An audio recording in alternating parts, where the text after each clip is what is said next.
Halo, apa kabar? Saatnya Anda menyimak berita Palembang bersama saya, Tia Anissa. Sejumlah berita menarik akan kami sajikan untuk Anda dan berikut 3 berita utama hari ini. Kapal cepat dari Palembang menuju Sungai Baung bertabrakan dengan kapal Jukung di perairan Teluk Tenggiri, Kabupaten Banyuasin.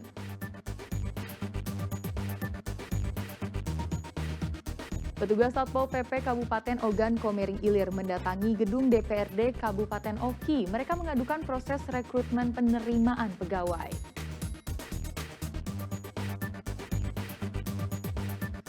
Seorang pria kepergok pemilik rumah saat hendak melakukan aksi pencurian di rumah milik warga di Kota Lubuk Linggau.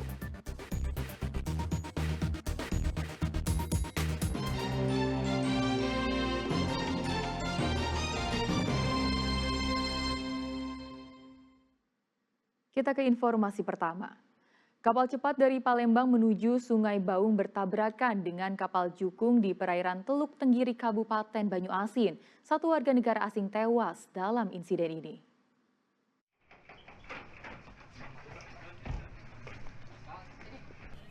Kapal cepat tradisional Semoga Jaya yang mengangkut pekerja dari Palembang menuju perusahaan di wilayah Sungai Baung, Kabupaten Ogan Komering Ilir, bertabrakan dengan sebuah kapal Jukung di perairan Teluk Tenggiri, Kabupaten Banyuasin. Kapal yang sedang dalam kecepatan tinggi serta jalur perlintasan yang menikung membuat nakoda kapal tidak dapat menghindari tabrakan. Akibat kerasnya tabrakan, kapal cepat yang ditumpangi oleh 23 penumpang tenggelam. Satu orang yang diketahui bernama Wu Hao, warga negara asing asal Tiongkok yang merupakan pekerja di perusahaan tersebut, tewas akibat peristiwa ini. Sementara penumpang kapal lainnya selamat dan sebagian hanya mengalami luka ringan dan masih menjalani perawatan intensif di Rumah Sakit Bayangkara Palembang. Pada saat di TKP itu kondisinya tikungan, tabrakan tidak bisa dihindari. Menurut pengakuan nakoda sudah semaksimal mungkin untuk menghindar dari tubrukan, namun mungkin karena jarak yang sudah dekat, speedboat berhasil terhindar dari jukung yang depan, namun kemudian bertumburan juga ekornya dengan jukung yang di belakang, yang 3 berlian tadi itu, sehingga jadi pada pemeriksaan luar kita hanya jumpai dia itu luka robek di kepala, tapi sedikit aja. Kemudian ada benturan luka memar juga di kepala, sama itulah. Ya terindikasi laka skateboard dok kan? Iya. Penyebab kematiannya apa jadi dokter? Ya kemungkinan besar ya karena tenggelam itulah. Ya. Tapi kalau untuk pastinya ya kita akan pemeriksaan dalam lah. Polisi telah mengamankan dan melakukan pemeriksaan terhadap 2 nakoda kapal yang mengalami tabrakan. Selain itu, juga pihak imigrasi telah berkoordinasi dengan Kedutaan Besar Tiongkok untuk kepulangan jenazah WNA yang menjadi korban peristiwa ini. Ardian Saputra melaporkan dari Palembang. beliau mau berangkat ya.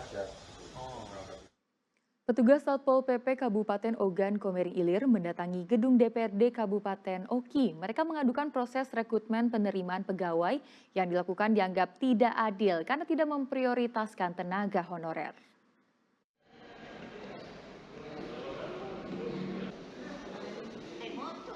Sedikitnya 70 anggota Satpol PP Kabupaten Ogan Komering Ilir ini mendatangi gedung DPRD Oki di Jalan Kapten Sulaiman. Kedatangan mereka untuk memprotes atas proses rekrutmen pegawai pemerintah dengan perjanjian kerja atau P3K tahun 2024 yang dilakukan oleh Badan Kepegawaian Daerah Kabupaten Ogan Komering Ilir. Puluhan anggota Satpol PP ini berharap agar tuntutan mereka dapat diperjuangkan oleh anggota DPRD Oki. Mereka menilai proses perekrutan P3K kali ini tidak memprioritaskan tenaga honorer yang bertugas di Satpol PP. Sebab tenaga honorer yang bertugas di Satpol PP Kabupaten Oki rata-rata telah mengabdi lebih dari 10 tahun. Di sini kami menitik beratkan permasalahan ada anggota ataupun non ASN yang lolos administrasi seleksi P3K di kantor Satuan Polisi Pamung Praja.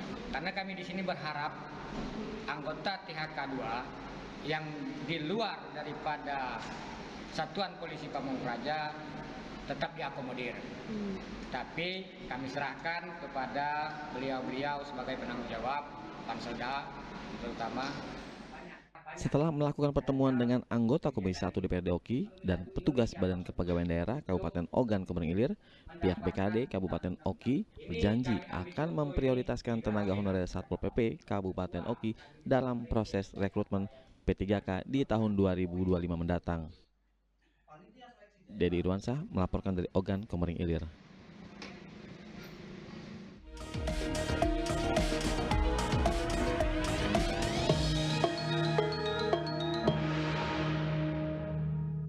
Kepala Desa Pujo Rahayu Kabupaten Oku Timur diperiksa oleh Badan Pengawas Pemilu Oku Timur. Pemeriksaan terkait netralitas kepala desa di Pilkada Serentak 2024. Menindaklanjuti laporan warga, Badan Pengusaha Pemilu Ogan Komering Ulu Timur memanggil Dwi Ningsih, Kepala Desa Pujo Rahayu, Kecamatan Belitang, Kabupaten Oku Timur untuk dimintai klarifikasi. Dalam pertemuan ini, sang Kades diminta penjelasannya terkait dugaan telah melakukan intimidasi terhadap warganya. Sebelumnya, Kades Pujo Rahayu Dwi Ningsih dilaporkan atas dugaan telah melakukan intimidasi terhadap salah satu warganya melalui telepon. Dalam percakapan itu, sang Kades diduga mengarahkan warga untuk memilih pasangan calon tertentu yang berlaga di Pilkada Oku Timur. Sementara melalui kuasa hukumnya, sang Kades membantah semua tuduhan yang diarahkan pada kliennya. Klarifikasi panggilan dari Bawaslu ini kita sudah penuhi. Tadi Ibu Dewi Ningsih sudah kita hadirkan. Kami sebagai kuasa hukum mendampingi saja sifatnya. Dan dari pertanyaan-pertanyaan tadi artinya sudah dipenuhi semua, sudah dijawab semua. Dan saya dengar itu sifatnya menghimbau dan tidak ada diintimidasi. Jadi sejauh ini Bawaslu Kabupaten Oku Timur menerima 4 laporan. Ada laporan yang tidak kita registrasi dan ada yang kita registrasi. Nah, salah satunya pemanggilan Kades ini adalah laporan yang kita registrasi. Banyak yang kita pertanyakan, ya, termasuk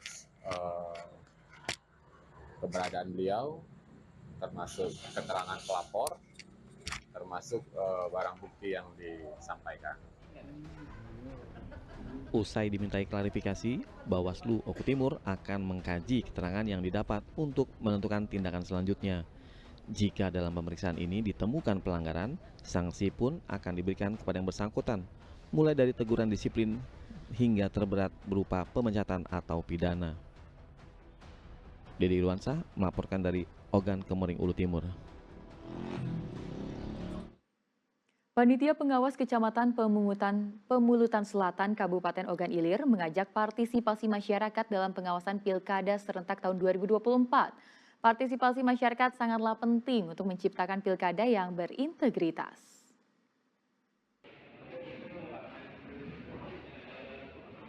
Jelang Pilkada Serentak tahun 2024, Panitia Pengawas Kecamatan Pemulutan Selatan mengadakan sosialisasi pilkada di Gedung Pertemuan Desa Sungai Lebung, Kabupaten Ogan Ilir.